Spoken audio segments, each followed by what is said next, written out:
유가증권 할게요.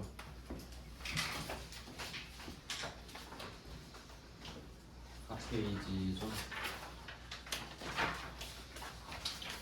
4페이지 어제 16번 쉬운 문제 하나 봤는데 오늘은 좀 제대로 하겠습니다.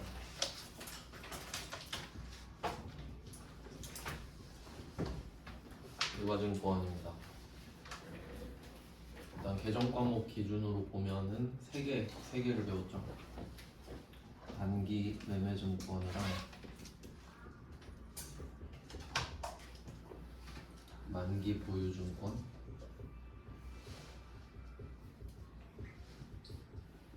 그리고 매도 가능 증권입니다.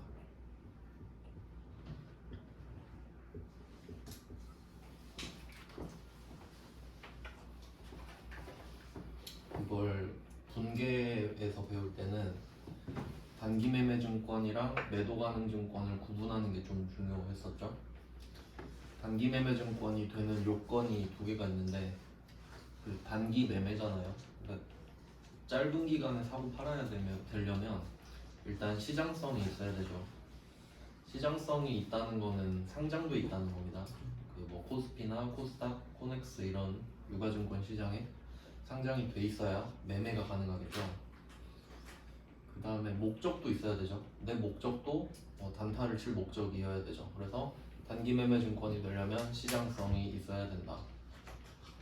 단기 매매 목적이어야 된다. 이 2개가 성립해야 되는 건데, 그 둘 중에 하나라도 나가리가 되면 매도 가능 증권이 된다. 뭐 이런 포인트가 있었죠. 그 분계할 때는. 근데 이론에서는 조금 더 깊게 다루거든요. 그리고 지금 요거를 삼각형으로 그려놓은 이유가 있죠. 이게 그 처음에 개정 과목을 정하는 게 목적에 따라 정하잖아요.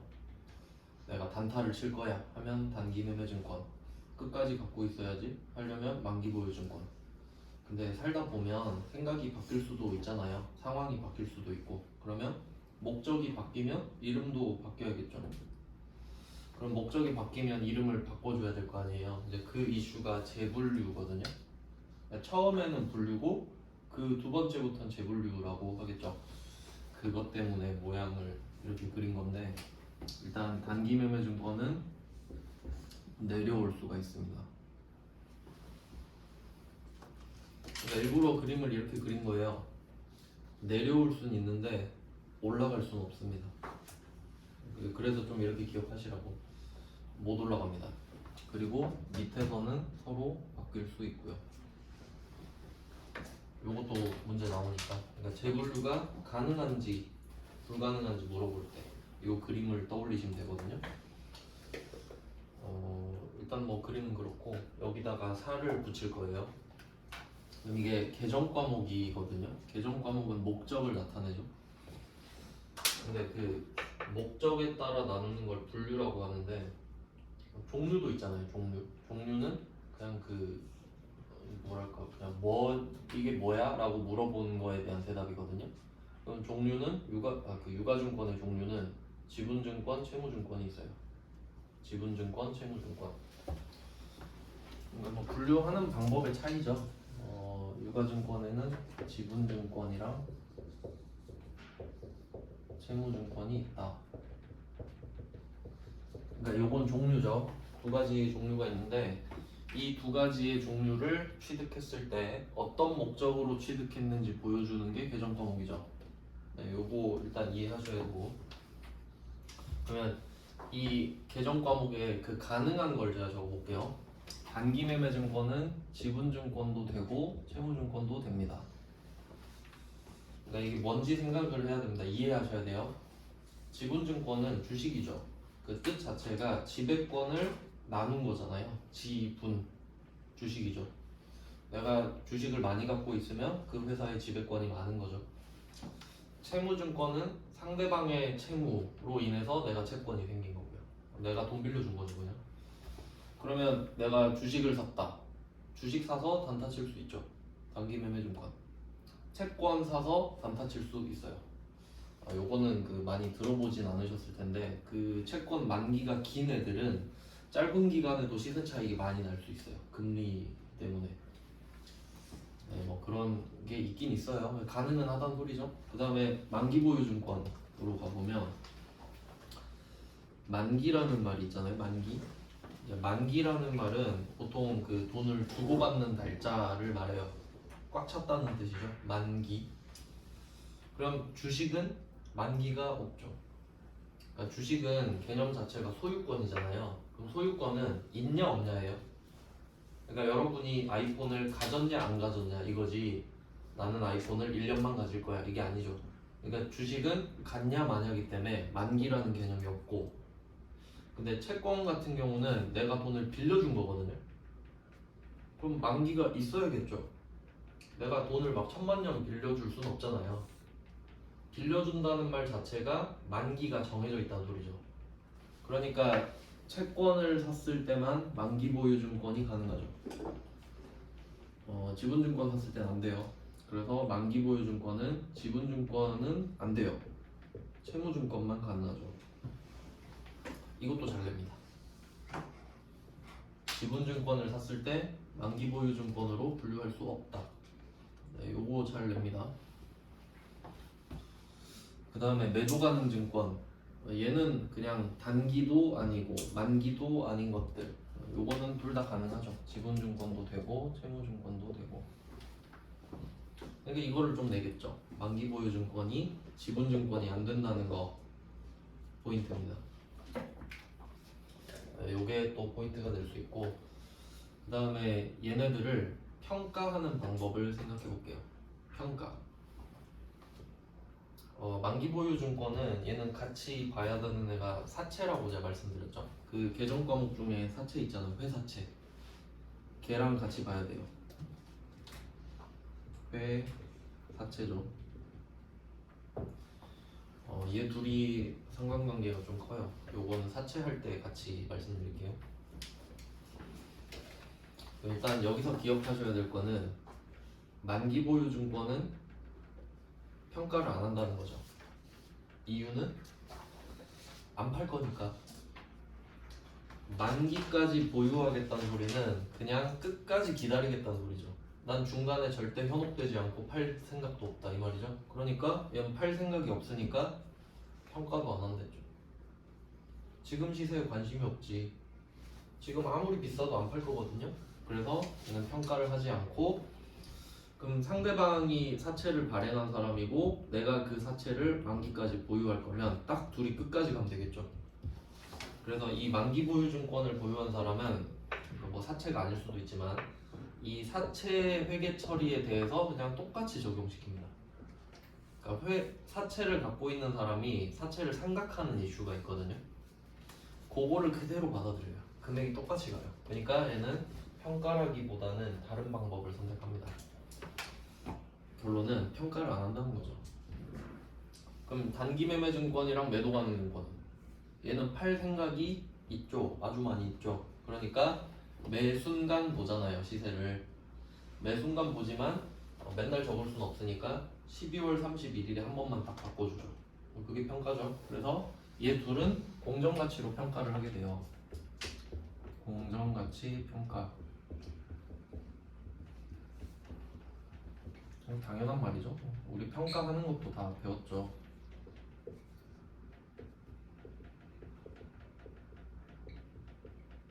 얘 둘은 언제든 팔 준비가 돼 있는 애들이기 때문에 시세를 항상 보고 있죠. 그렇게 생각하시면 됩니다.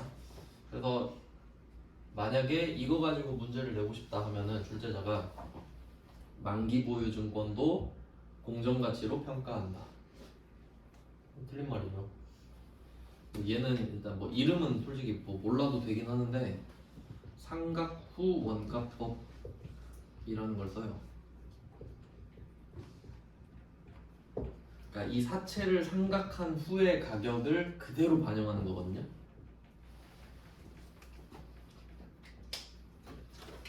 그러니까 시세랑 전혀 상관이 없습니다. 그러니까 만기에 받기로 한 그 돈을 기준으로 그냥 회계 처리를 해요. 그러니까 평가는 아니죠. 어떻게 보면. 네, 이렇게 되거든요. 네, 일단 이렇게 하고 그 다음에 또 그럼 평가 이해 안 해요? 그럼 이제 평가로 또 가봅니다. 이때 단기매매증권은 단타죠. 그러니까 단타라는 것 자체가 되게 특이하죠. 회계는 보통 장기적인 관점으로 보는데 단타를 치는 것 자체가 좀 변종이다 보니 회계 처리도 특이하게 갔죠. 일단 여기서 중요한 거는 두 가지 특징이죠. 그 단기매매증권에서 취득이랑 평가 이 두 개가 특이한데, 일단 그 회계 처리를 할 때 특정 자산을 취득하잖아요. 특정 자산을 뭐 사든지 만들든지 할 때 부가적으로 들어가는 비용들 있죠. 그러니까 여러분 인터넷으로 옷 살 때 택배비 이런 거 취득 부대 비용 그런 거 다 더하잖아요. 근데 단기매매증권은 따로 비용 처리를 해버리죠. 900번 수수료 해가지고 따로 비용 처리를 하게 됩니다. 그래서 얘는 좀 특이한 회계 처리가 되죠. 얘만 그렇죠. 모든 자산 중에. 그리고 평가를 할 때 원래 평가라는 개념은 평가라는 거 이거 되게 중요한 건데 그 가격을 평가하는 거잖아요. 그 평가라는 글자의 가짜가 가격입니다. 평가는 가격을 평가하는 거예요. 무조건 값을 매기는 건데 그럼 그 평가라는 거는 사실 그 실제로 돈을 받거나 그런 건 아니잖아요. 그러니까 예를 들어서 내게 10만 원짜리였는데 지금 시세가 11만 원이에요. 그럼 만 원이 올랐죠. 근데 그 만 원을 누가 주냐고요, 나한테. 안 주잖아요. 그러니까 평가는 실현되지 않은 거예요. 맞죠? 그러니까 10만 원짜리를 11만 원에 팔면 실현이 돼서 만 원도 생기죠, 나한테. 근데 10만 원이 그냥 11만 원이 됐다라는 거는 기분만 좋은 거죠. 그래서 평가는 원래 자본으로 회계 처리를 하잖아요. 그 팔면 수익이랑 비용이고 10만 원짜리를 11만 원에 팔면 수익이 생기죠, 만 원.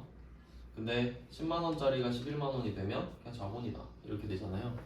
근데 얘는 수익 비용으로 처리를 해버리죠, 아예. 그러니까 얘는 취득도 특이하고 평가도 특이해요.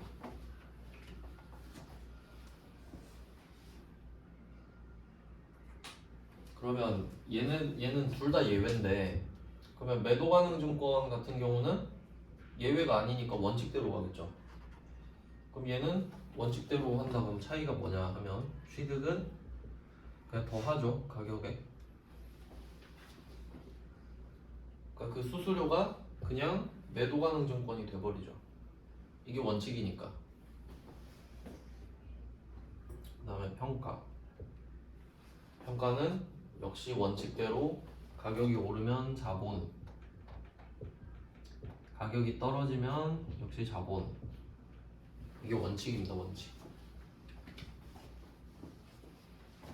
그래서 자본 쪽이랑도 살짝 물려있죠. 그럼 또 수험 포인트.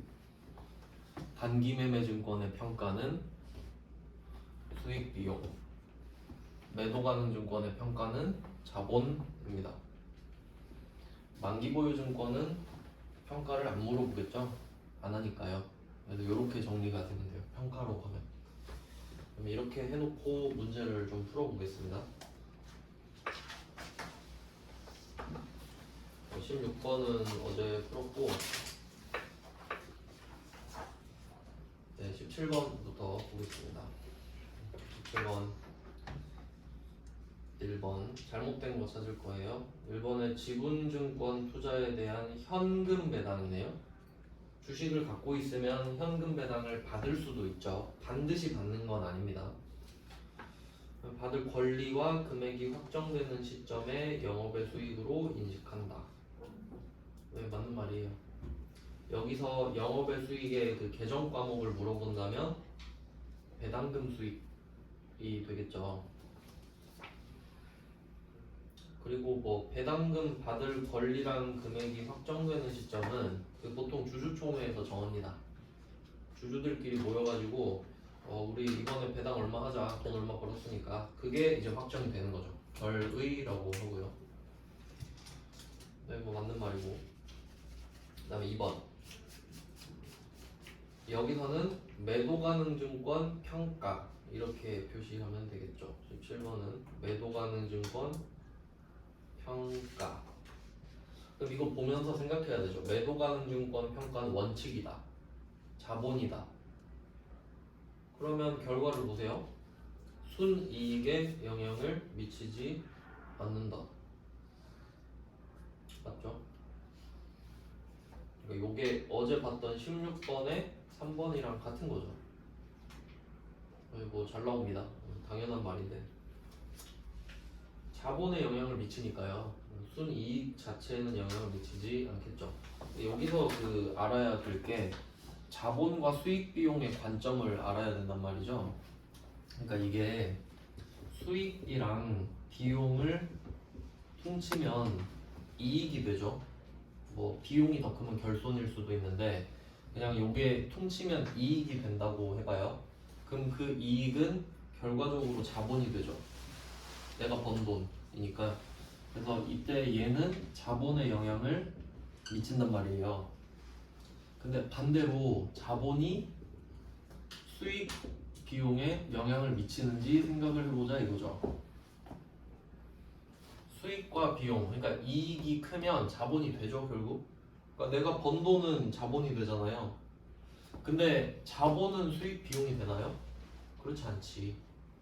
얘는 전혀 상관관계가 없습니다. 그러니까 이건 말이 안 되는 거고요. 그러니까 역은 성립하지 않죠. 그러니까 지금 자본에 영향을 미치는 거잖아요. 이거 매도 가능 증권 평가가. 그러니까 당연히 수익 비용에 영향을 안 미칩니다. 네, 그런 말이에요. 그 다음에 17번에 3번. 요거 되게 중요한 질문인데 단기 매매 증권이 시장성을 상실한 경우에는 만기 보유 증권으로 분류하여야 한다. 이거 통째로 잘 나옵니다. 얘는 그냥 세트예요. 여기서 말 안 바꿉니다. 그러니까 통째로 세트인데 뭐 굳이 따지자면 시장성 상실과 하여야 한다 정도 될 텐데 어차피 뭐 다 중요한 말이에요. 그러면 그 아까 말씀드렸죠. 단기 매매 증권이 성립하려면 얘는 두 가지를 갖춰야 된다고 했어요. 둘 다 필요하죠. AND 해서 1번이 시장성이 있어야 되고 2번이 단기 매매 목적이 있어야 돼요.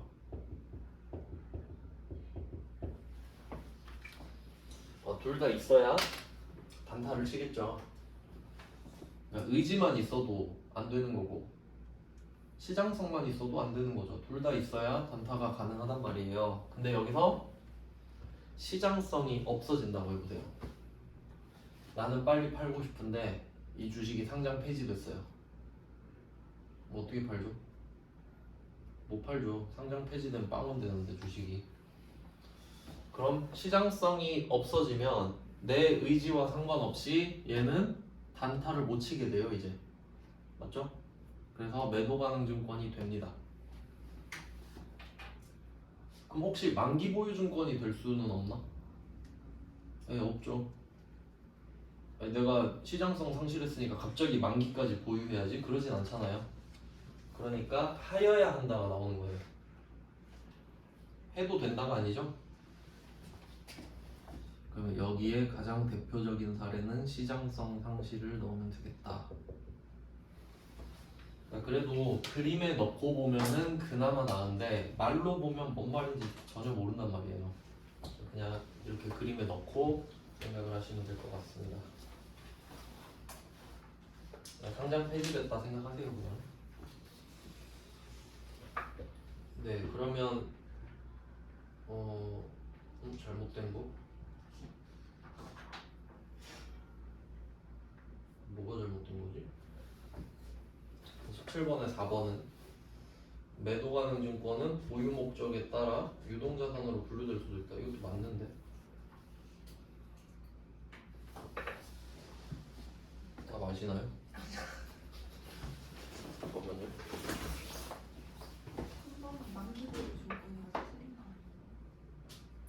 그러네요.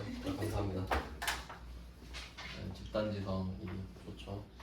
3번이 틀렸어요. 아 이거 잘못 봤네요 제가. 만기 보유증권이 아니라 단기 외도 가능증권. 네. 그럼 3번이 틀렸군요.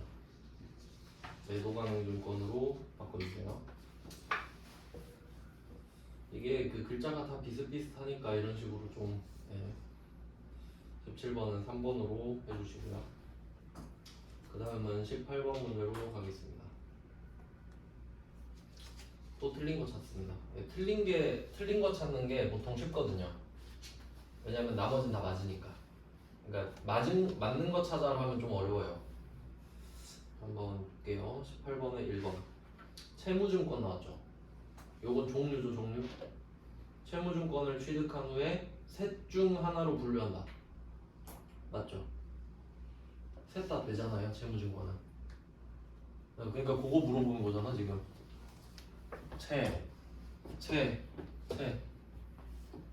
다 되잖아요. 아무거나 골라 잡아라 이거죠. 맞는 말입니다. 그러니까 종류를 가지고 분류하는 이야기를 하고 있죠. 네, 그 다음 2번. 만기 보유증권으로 분류하지 않는 채무증권. 그럼 여기서 만기를 빼란 소리예요.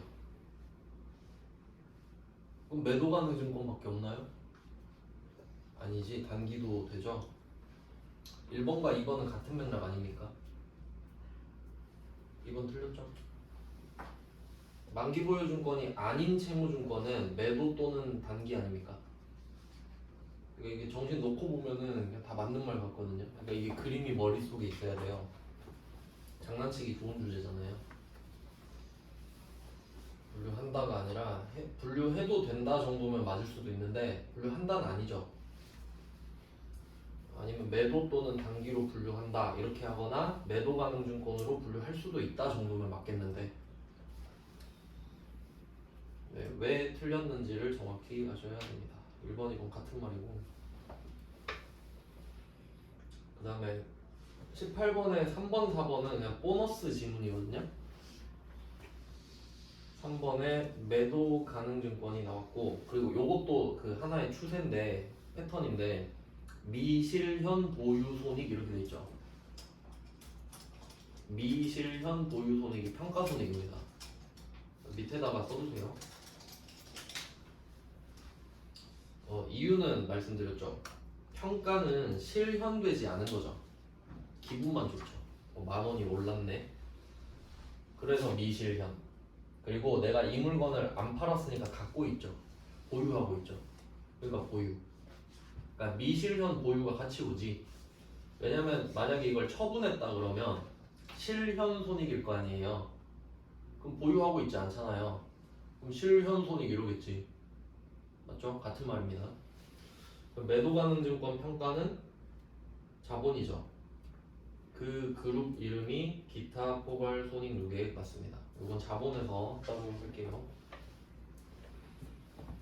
이건 그냥 그렇구나 하고 넘어가시면 돼요. 자본에서 제대로 할 거니까. 기포손이라고 줄여서 많이 말을 해요. 그 다음 4번 단기 매매 증권의 평가는 단기 손익 맞죠? 수익 비용이니까 요 두 개는 보너스입니다. 그냥 이제 19번으로 갈게요. 19번에 1번 단기 매매 또 나왔죠? 단기 매매 증권 평가 손익은 틀렸죠? 1번 단기 손익입니다. 단기 매매 증권 단기 손익 스펠링은 다른데 발음은 비슷하죠? 단기 매매 증권 평가 단기 손익 1번 바로 답이 나왔고요. 그리고 뭐 나머지도 훑어보면 이제 다 맞는 거죠. 이번에 단기 매매 증권이 시장성을 상실하면 매도 가능 증권 분류하여야 한다. 맞고요. 이게 맞는 거네요. 이게. 그 다음에 3번 채무증권은 아까 나왔던 거죠. 셋 중에 하나로 한다. 맞고. 그리고 이게 19번에 4번 이런 게 저는 조금 불만이 있는데 그러니까 출제자 입장에서 4번까지 올 필요가 없다고 생각한 것 같거든요. 근데 이 문장을 정확하게 만들려면 4번에 지분증권과 여기 있죠? 여기에 콤마를 찍어야 돼요. 지분증권과 하고 콤마. 그렇게 하셔야 됩니다. 네, 그럼 무슨 말인지 볼게요. 그러니까 여기 두 개 나온 거죠. 첫 번째가 지분증권. 번호까지 붙여놓으면 좋아요. 1번이 지분증권이고 2번이 만기보유증권으로 분류되지 않는 채무증권이에요. 지금 이렇게 생각하는 거죠. 1번과 2번 이렇게 말하거든요. 그럼 지분증권은 단기매매증권이랑 매도가능증권밖에 안 되죠. 이 그림 보면 돼요. 단기는 그 지분증권은 이 두 개밖에 안 되잖아요. 단기 매도. 그리고 채무증권은 셋 다 되죠. 근데 채무증권은 만기 빼고라 그랬잖아요. 만기로 분류되지 않은 이랬잖아요. 그럼 1번과 2번이 똑같이 단기 매도인 거 맞죠? 그러니까 콤마를 찍어주면 좀 더 좋은데 약간 오해의 소지가 있긴 있어요. 하여튼 맞는 말은 맞는 말이긴 한데. 그 다음은 20번 가겠습니다.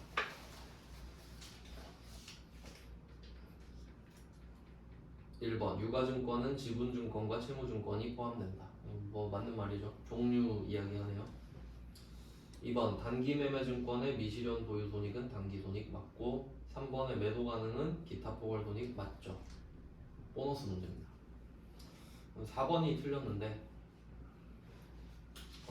이름만 마지막에 바꿔주시면 되죠. 매도 가능 증권이 아니라 만기 보유 증권으로 바꿔주세요.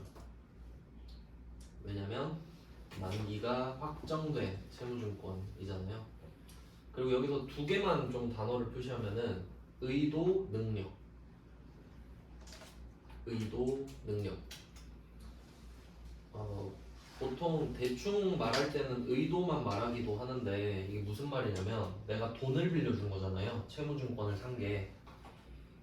그럼 일단 내 생각은 끝까지 기다렸다가 돈 받아야지 이럴 수 있죠. 근데 내가 돈이 없으면 중간에 이거 팔아야 되잖아요. 그런 뜻으로 능력까지 이야기를 하는 겁니다. 나 이거 안 팔아도 먹고 살만하다 이 정도 뜻이에요. 21번입니다. 21번 1번 단기 매매증권은 주로 단기간 내의 매매 차익을 목적으로 한다. 맞죠? 2번 요거 좀 특이한데 자, 유가증권은 취득한 후에 만기, 단기, 매도, 지분법 적용 투자 주식 요것도 맞는 말이거든요. 요건 좀 상대적인데 얘도 있긴 있어요. 지분법 적용 투자 주식이라고 뭐 언급했으니까 설명을 드리면 그게 중요한 애는 아닌데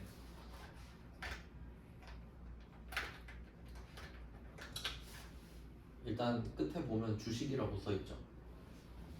그럼 얘는 채무증권이 안 돼요. 주식이니까. 그래서 얘는 지분증권은 되는데 채무증권이 안 되거든요. 채무증권이 안 돼요. 그러면 4개인 거잖아요. 계정 과목이. 근데 밸런스가 지분증권 3개, 채무증권 3개 이렇게 돼요. 째까지 들어오면은 황금 밸런스가 되는 거죠. 주식이니까. 참고로 얘는 근데 왜 평소에 언급을 잘 안 하냐면 계정 과목을 저걸로 쓰려면 남의 회사 주식을 20% 정도, 20% 이상 갖고 있어야 돼요. 그러면 그 회사 주식을 뭐 대기업이라고 치면 조 단위로 갖고 있어야 되거든요. 그러기 쉽지 않죠. 그러니까 그냥 존재만 아시면 돼요. 그러니까 남의 주식을 20% 샀다는 건 뭐예요? 영향력이 어마어마하게 큰 거죠. 그럼 만약에 내가 뭐 간단하게 예를 들면은 내가 A라는 회사에 지분을 20%를 갖고 있어요. 20%. 어마어마한 거잖아요. 이 회사에 20%를 투자한 사람인데 그럼 만약에 이 A 회사가 당기순이익이 100억이잖아요. 그럼 그 중에 20% 내가 벌었다고 해요. 회계처리를 그렇게 해요. 그게 지분법이에요. 지분이 크니까 그래요. 그러니까 얘가 100억 벌었으면은 내가 20% 대주주인데 20%는 내가 번 거지 이렇게 할 수 있어요. 그게 지분법. 그런 내용이에요. 내용을 내진 않아요. 회사끼리 관련된 회계 고급 회계라고 하거든요. 그거까지는 뭐 안 나오겠죠? 네, 뭐 고급 회계 나오는 내용입니다.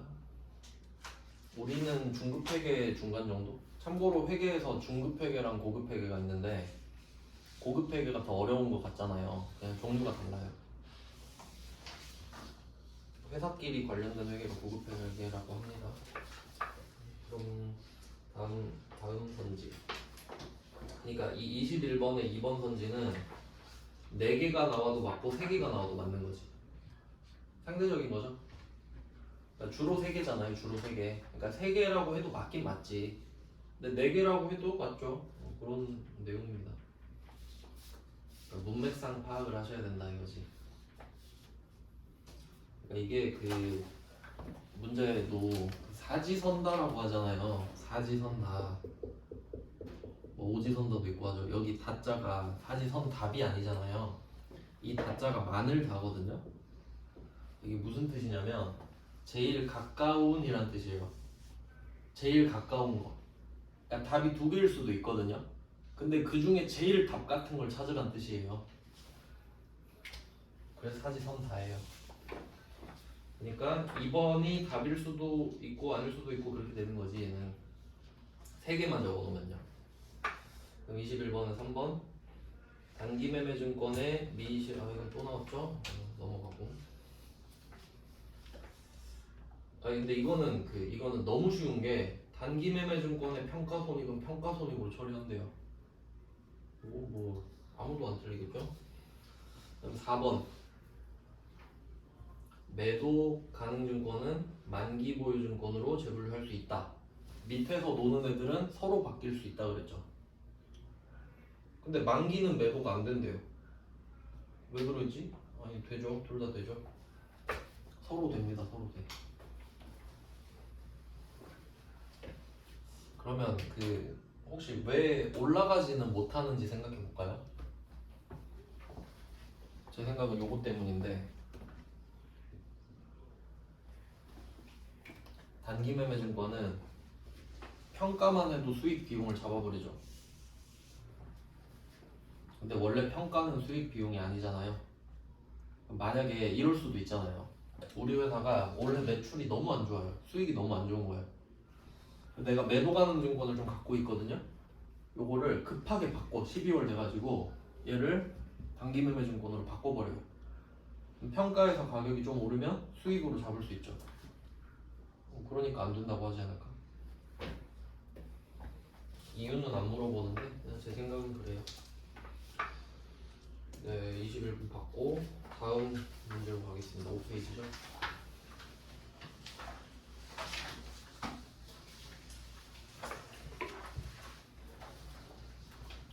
네, 22번 이어집니다. 유가증권. 네, 1번 지분증권 중 단기매매증권이나 만기보유증권으로 분류되지 아니하는 유가증권은 매도가능증권으로 분류한다. 또 장난치는 거죠. 네, 단기나 만기가 아니면 매도겠죠. 국어 문제입니다. 이거는 회계 문제가 아니라 셋 중에 2개가 아니면 나머지 1개입니다. 이 이야기 하고 있는 거고요. 그다음 2번 매도 가능 증권 중 시장성이 없는 지분 증권. 요것도 이론상 가능은 하죠. 시장성이 없어지면 매도 가능 증권으로 분류하라 그랬잖아요. 그러니까 그렇게 분류가 된 애를 이야기하는 거겠죠 지금. 그래서 시장성이 없는 매도 가능 증권, 이건 시장성이 없다는 말 자체가 공정 가치를 신뢰성 있게 측정할 수 없다랑 같은 말이죠. 동어 반복입니다. 시장성이 없는데 거래가 안 되는데 누가 가격을 정해주겠어요? 이거 가격 알려면 감정평가사한테 감정평가서를 써달라 그래야 되는데 돈이 겁나 든단 말이에요. 그렇게까지는 안 하겠지. 그럼 여기서 또 좀 되게 어이없는 말이 나오는데 취득원가로 평가한다 라는 말이 있어요. 취득 원가로 평가한다. 저는 요걸 보면은 어떤 느낌이냐면 그런 말 있죠. 개소리를 정성스럽게 한다 이런 말 있죠. 한번 생각을 해보세요. 얘는 평가를 못해요. 맞죠? 시장성이 없으니까. 그러면 취득 원가는 내가 샀던 금액이잖아요. 그럼 그 샀던 금액으로 평가를 한다는 말은 평가를 안 한다는 소리죠. 맞죠? 그러니까 평가를 안 한다는 소리예요. 평가를 안 한다는 소리를 취득 원가로 평가한다고 하고 있잖아요. 이거 좀 되게 고급스럽게 개소리를 하는 거 맞죠? 그러니까 평가를 못하는 거는 평가를 하지 마라 이 말을 이렇게 하고 있잖아요. 그러니까 맞는 말이죠. 그 다음은 3번. 요것도 좀 어려운 말인데 여기서 통제라는 단어랑 담보차익 거래 요거를 표시하셔야 되는데 이거는 그 되게 어려운 말이긴 한데 이걸 이해해 놓으시면 되게 편해요. 그래서 설명을 드리려고 하는데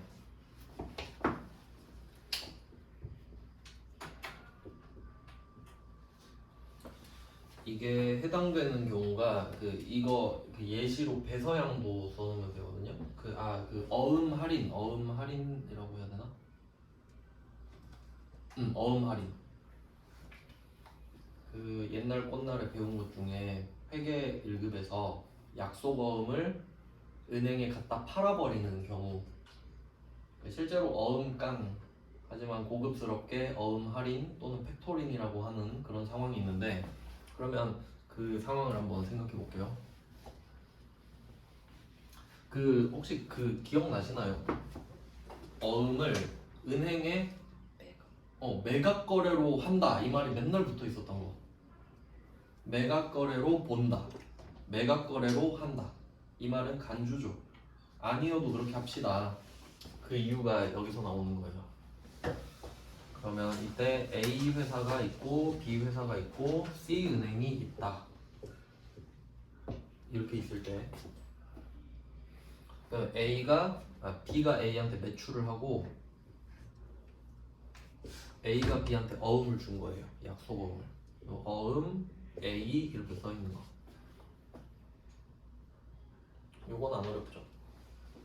근데 B가 가만히 있다가 A한테 가서 야 돈 줘 하면 되잖아요. 근데 지금 못 기다려요. 돈이 너무 급해요. 난 지금 급전이 필요해. 그래서 이거 갖고 은행으로 갑니다. 이거 판다 이러는 거죠. 그러면 은행이 살 때 전제를 걸어요. 지금 C은행이 A에 대한 어음을 B한테서 살려고 하는 거잖아요. 그러면 여러분이 C은행이 된다고 해보세요. 그럼 혹시 걱정되는 게 뭔지 생각해봐요. 내가 나중에 시간이 지나서 A한테 돈을 받으러 갔어요. A 거니까. 근데 A가 부도났습니다. 통장에 돈 없을 수도 있잖아요. 어음 돈 주세요 왔는데 돈 없어요 이럴 수 있죠. 그럼 부도나면 어떻게 해요? 그럼 여러분 어떻게 할 거예요? 누구한테 찾아갈 거야? B한테 가야죠. 야 왜 부도 어음을 파냐? 네가 돈 줘. 이래야 되죠. 아니에요? 여러분이 C은행이면 그렇게 안 할 것 같아요? 그럼 엉엉 슬프다. 다음부터는 잘 봐야지 이럴 것 같아요? 그러면 애초에 이 상황을 대비하면서 B한테 말을 해놔요. 내가 나중에 A한테 갔는데 부도났으면 B한테 돈 받으러 간다. 이거 확답을 받아놓고 어음을 산다고. 맞죠? 그러면 어음 A를 샀는데 B는 불안에 떨고 있어요. 맞죠? 그러니까 이게 양도 맞죠? 어음을 양도한 거예요. 그러면 우리가 양도라는 말은 넘겨주는 걸 말하죠. 그러니까 뭐 예를 들면 여러분이 당근마켓에서 뭐 안 쓰는 휴대폰을 갖다 팔았어요. 근데 올릴 때 이렇게 말을 하는 거지. 이거 중고니까 반품 안 돼요. 그냥 이렇게 말을 할 수 있죠. 그리고 얘가 사갔는데 저 생각했던 거랑 다른데 이거 좀 고장났어요. 고쳐주세요. 이러면 고쳐줄 거예요? 안 고쳐주죠. 왜냐면 그게 양도를 하면 통제권이 넘어가잖아요. 고장났으면 이제 그쪽이 고치셔야죠. 이게 맞죠? 근데 지금 어음이 넘어갔는데 이거 부도난 게 고장난 거잖아요. 그럼 AS를 내가 해줘야 되지 지금. 그럼 통제권이 넘어갔어요? 안 넘어갔잖아요. 그러니까 지금 우리가 B인데 C한테 어음을 양도는 했죠. 근데 통제권은 나한테 있다고. 내가 돈을 갚아줘야 되잖아요 지금. 이해됐죠? 그러니까 통제를 상실하지 않았죠 지금 우리가. 그럼 이걸 어음 팔았다고 할 수 있어요? 없지. 이건 빌려준 거지. 그러니까 이건 어떻게 정확히 말하면 이거예요. C 은행한테 가서 제가 A한테 받을 수 있는 어음이 있거든요. 이거 보고 돈 좀 빌려주세요. 이거랑 똑같지. 이거 믿고 돈 좀 빌려주세요. 이거랑 뭐가 다릅니까? 그러니까 차입 담보 거래, 그러니까 담보 차입 거래란 말이 나오는 거예요. 알겠죠? 그러니까 그냥 당연한 거지. 어떻게 보면은 말이 좀 어려울 뿐이죠. 그러면 반대 상황을 적어보세요. 통제를 상실했으면 내가 은행한테 가가지고 A한테 A 어음을 팔면서 야 A 부도 나도 난 못 갚아 배째 싫으면 사지 마. 근데 은행이 사겠대요. 그럼 통제권 상실했죠. 지가 책임져야지 부도 나면 이제. 그럼 이걸 우린 뭐라 그래요? 매각이라고 하지. 이해됐죠? 양도는 형식적인 거잖아요 지금. 그러니까 통제권을 상실하지 않았다. 그러니까 이 말은 소유권이 이전되지 않았다랑 똑같아요.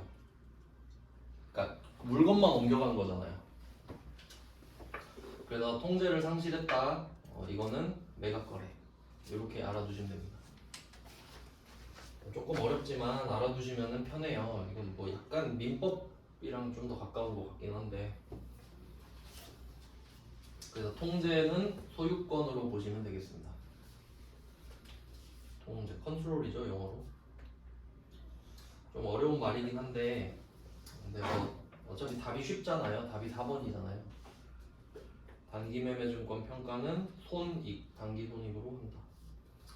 근데 실제로 여러분이 이 22번 문제 같은 거 볼 때는 2번, 3번을 막 도돌이표로 읽고 있는 게 아니라 뭔 말이야 하고 넘어가야 되죠 그냥. 저는 참고로 그 좀 문제 풀다가 그 막 앞에 선지가 길잖아요. 그럼 한 번씩 뒤에서부터 읽어요.